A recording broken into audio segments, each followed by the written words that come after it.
মাদকের বিরুদ্ধে সরকারের জিরো টলারেন্স নীতি বাস্তবায়নের লক্ষ্যে কাজ করে যাচ্ছে Bangladesh coast guard.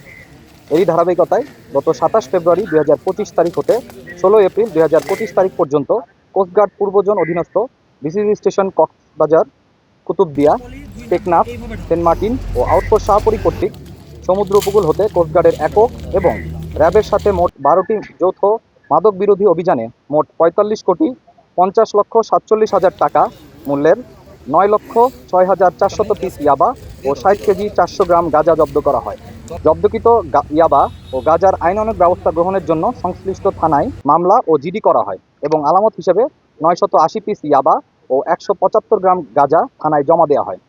Colour expert, George sap এবং মাইল্ড অন হ্যান্ডস টেকনোলজি সমৃদ্ধ অরিক্স ক্রিস্টাল ওয়াশ আপনার পরবর্তীতে চিফ জুডিশিয়াল ম্যাজিস্ট্রেট কক্সবাজার স্মারক নং ৪৩৬/২৫ তারিখ ৩০ এপ্রিল ২০২৫ মোতাবেক বিসিবি স্টেশন টেকনাফে রক্ষিত ৯,৫,৪৯০ পিস ইয়াবা ও ৬০ কেজি ২২৫ গ্রাম গাঁজা ধ্বংসের নির্দেশনা প্রদান করা হয়। প্রাপ্ত নির্দেশনা মোতাবেক আজ ১৬ মে ২০২৫ তারিখ সকাল ১০ ঘটিকায় বিসিবি স্টেশন টেকনাফে সিনিয়র জুডিশিয়াল ম্যাজিস্ট্রেট আদালত কক্সবাজার ১ শ্রীজ্ঞান তঞ্জঙ্গা ও সিনিয়র জুডিশিয়াল ম্যাজিস্ট্রেট আদালত কক্সবাজার ৫ ইনচার্জ মালখানা আসাদউদ্দিন মোহাম্মদ আসিফ এবং মাদকদ্রব্য নিয়ন্ত্রণ অধিদপ্তর টেকনাফ বিশেষ জোনের প্রতিনিধির উপস্থিতিতে ৯,৫,৪৯০ পিস ইয়াবা এবং ৬০ কেজি ২২৫ গ্রাম গাঁজা ধ্বংস করা হয়।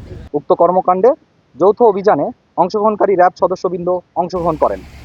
দেশের আইনশৃঙ্খলা পরিস্থিতি স্থিতিশীল রাখতে এবং মাদক পাচার রোধে বাংলাদেশ কোস্টগার্ড ২৪ ঘন্টা টহল জারি রেখেছে, যার মাধ্যমে কোস্টগার্ডের আওতাধীন উপকূলীয় এবং নদী তীরবর্তী অঞ্চলের আইনশৃঙ্খলা পরিস্থিতি এবং মাদক পাচার রোধ অনেকাংশে উন্নত হয়েছে।